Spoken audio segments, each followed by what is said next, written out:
Les 3 présidents africains les plus meurtriers. À côté des assassinats prémédités de certains de ses présidents, des génocides comme c'était le cas au Rwanda, l'Afrique a connu des présidents que l'on peut considérer de monstres au regard des actes de barbarie qu'ils ont causés pendant qu'il était au pouvoir.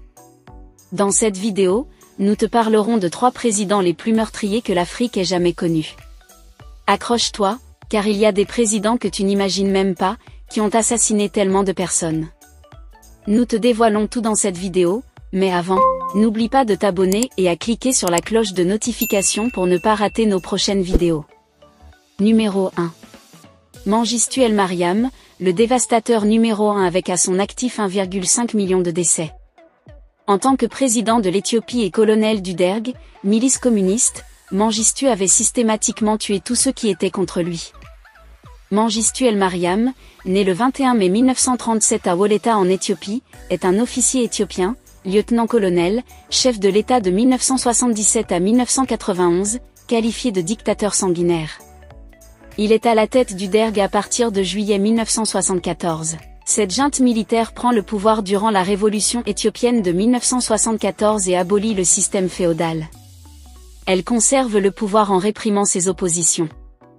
Après l'instauration d'une démocratie populaire, Mengistu devient chef de l'État. Après la défaite de l'armée éthiopienne devant le Front démocratique révolutionnaire du peuple éthiopien en mai 1991, Mengistu se réfugie au Zimbabwe, sous la protection de Robert Mugabe. Il est condamné pour génocide, par contumace à la réclusion à perpétuité, puis, en appel il est mort le 26 mai 2008. Numéro 2. Yakubu Gowon était un dévastateur avec à son actif 1,1 million de décès. Le général Yakubu Gowon, né le 19 octobre 1934, est un homme d'État nigérian.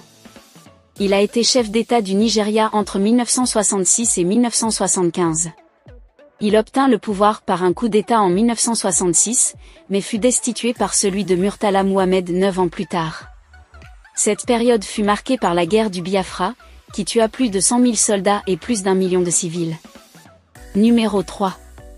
Idi Amin a causé entre 250 000 à 300 000 décès. Le 3e président de l'Ouganda est responsable d'environ 250 000 décès qui ont été le résultat de son régime de terreur marqué par la torture, les exécutions extrajudiciaires, la corruption et la persécution ethnique. Il détenait le pouvoir de 1972 à 1979. Il a trouvé refuge en Libye, puis en Arabie Saoudite où il mourut en 2003. Ces 3 présidents restent jusqu'à ce jour les plus meurtriers du continent noir. Les débats à leur sujet sont toujours terrifiants. Que pensez-vous de ces hommes politiques que l'Afrique ait connus? Laissez votre avis en commentaire. Si ça vous a plu, cliquez sur j'aime et partagez.